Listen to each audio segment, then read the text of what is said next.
acquire, where those properties are located that are being acquired, when, so kind of when those processes are happening, and then also talk about the process. So I talked a little bit at first, we're gonna talk about the process.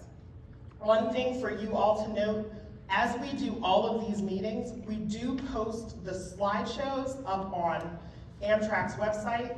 I had an email conversation earlier or late last week where we realized that some of them are difficult for you to find, so we are working with Amtrak's IT department to try to make things a little bit easier to locate on the website.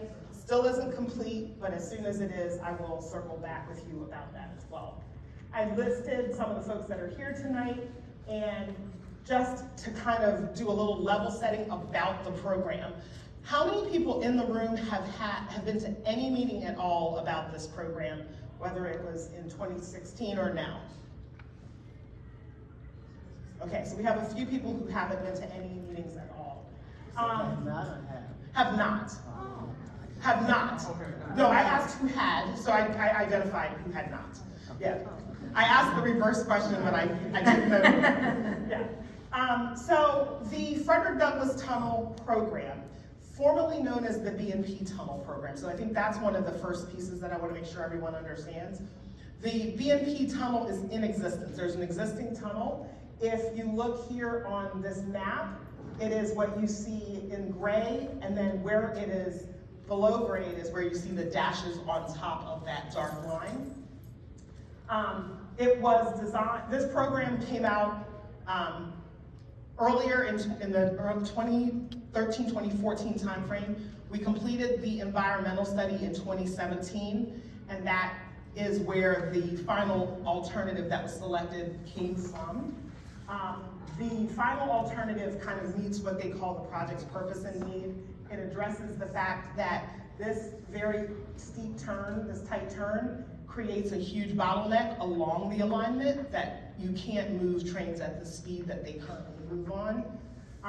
And so by making this change, which you see in this green dashed line is where we're below grade, where you see the solid line here is where we're on the existing alignment, that we're gonna reduce travel time. It will help improve speed and reliability for Amtrak passengers.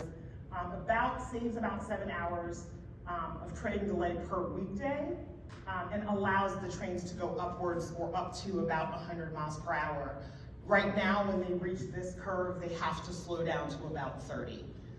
Part of the program also includes upgrading the West Baltimore MARC station. In that upgrade, it does shift a little bit on its alignment in order to accommodate this faster speed trains, but also it adjusts that station to make it ADA compliant. So currently, in order to access that station, you have to be able to climb the stairs. The upgraded West Baltimore MARC has a number of things that make it up to the current ADA standards. There are also, so part of this is being covered, so I apologize, but being it on the wall. It also includes 5 bridge replacements in Baltimore City. 2 of those bridges are Baltimore City roadways, 3 are railroad bridges. So it's 5 total bridge replacements and additional infrastructure improvements that go along with changing a train that's currently operating.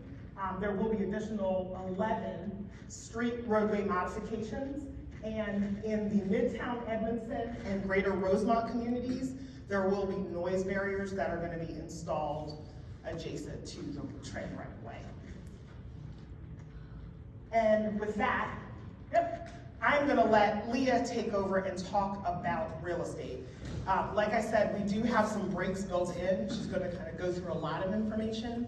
As soon as she gets through that, we have breaks built in so that you can ask some questions. Thank you. Thank you very much.